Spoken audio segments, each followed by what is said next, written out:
पिछले कुछ समय से जिस तरीके से ब्राह्मणों के प्रति एक नफरत का माहौल तैयार किया जा रहा है इस देश में, वो निश्चित तौर पर बड़ा ही चिंताजनक है। लगातार विश्वविद्यालयों में नारा लग रहा है ब्राह्मणवाद की कब्र खुदेगी फलाने की धरती पर, तो कभी मनवादी, तो क्या क्या ब्राह्मणों को कहा जा रहा है। उल्टे सीधे कमेंट किए जाते हैं, अनावश्यक बातें लिखी जाती हैं सोशल मीडिया पर ब्राह्मणों के खिलाफ। और बड़े बड़े लोग जो अच्छे खासे पढ़े लिखे लोग हैं वो भी ऐसे उल्टी सीधी बातें करते हैं जिनका ना कोई आधार है, ना कोई तथ्य, कुछ नहीं है। बस अनावश्यक मनगढ़ंत बातें की जाती हैं ब्राह्मणों के खिलाफ। मैं तो सीधा एक ही बात कहता हूं कि अगर जो भी ब्राह्मणों को गाली दे रहा है, निश्चित तौर पर मैं कहता हूं ना तो उसे शास्त्र का ज्ञान है, ना तो उसे इतिहास पता है। वो केवल यही इतिहास जानता है जो इन वामपंथियों ने लिख दिया है, जिन्होंने पूर्व ग्रसित मानसिकता से ग्रसित होकर इतिहास लिखा हुआ है कि बस जो भी हुआ है सारी जिम्मेदारी ब्राह्मणों की ही थी। लिख दिया 3000 साल पढ़ने नहीं दिया। पता नहीं कहां लिखा हुआ है 3000 साल पढ़ने नहीं दिया, कहां पे लिखा हुआ है ये चीजें, और लिखा कौन है उसको। बस जो भी मनाया कह दो, क्योंकि भाई ब्राह्मण क्या करेगा, उसकी संख्या कम है, उसे गाली दो। और किसी कुछ कह दो तो SC ST एक्ट लग जा रहा है, और किसी पर अत्याचार हो रहा है, लेकिन ब्राह्मणों को कोई कुछ भी बोल रहा है, लेकिन कोई कार्रवाई नहीं हो रही है। तो क्या ब्राह्मणों का स्वाभिमान नहीं है क्या?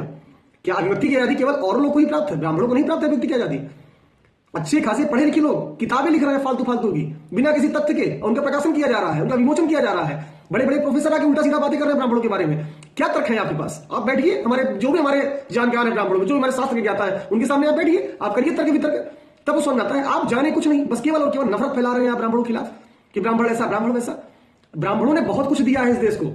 अगर आज ब्राह्मण ना होते तो ये शास्त्र ना होते, ये वेद ना होते, जिनको आप सब पढ़ते हैं, ये मंत्र ना होते, ये सब ब्राह्मणों की ही देन है। जो आप गणित की रचना करते वो भी ब्राह्मण की देन है, जो आप चाणक्य नीति पढ़ रहे हैं वो भी ब्राह्मण ही था। तो ब्राह्मणों से आप इतना नफरत कर रहे हैं। ये ब्राह्मणों ने इस देश की आधारशिला है, ये ब्राह्मण इस देश की मुख्य धुरी है। आप ब्राह्मणों से मत टकराइए। ब्राह्मण सबको साथ लेके चलता है, ब्राह्मण सबकी सेवा कर रहा है। उसे क्या मिल रहा है इस देश से? कुछ नहीं मिल रहा। कोई पार्टी उसके लिए कुछ नहीं कर रही। कोई भी पार्टी में कहता हूं A to Z, क्या बीजेपी क्या, कुछ नहीं। वो केवल और केवल राष्ट्र हित के लिए जी रहा है, केवल और केवल सनातन के लिए जी रहा है। उसे कोई कुछ नहीं दे रहा है। उसे ना आरक्षण मिलता है ना कुछ मिलता है। उसके बच्चे ज्यादा मेहनत करते हैं, सब कुछ करते हैं, तब जाकर नौकरियां मिलती हैं। लेकिन आप गाली केवल ब्राह्मणों को दे रहे हो। आप ब्राह्मणों जैसा त्याग आप नहीं कर सकते हो। मैं मानता हूं कि हर कोई इंसान है, लेकिन ये कहना कि ब्राह्मणों को गाली देना, तो हम ब्राह्मणों को भी बुरा लगता है। हम गाली खाने के लिए नहीं बैठेंगे। देश हमारा भी है जितना आपका है। हम गाली नहीं खाएंगे आपसे, हम भी प्रत्युत्तर देंगे। फिर हम डरेंगे नहीं कि हमें क्या लगेगा हमारे ऊपर, फिर हम सोचेंगे नहीं उसके बाद। इसलिए बहुत ध्यान से रहिए, सब लोग मिलजुल के रहिए। हम सब एक हैं, हम सब सनातनी हैं, हम सब हिंदू हैं।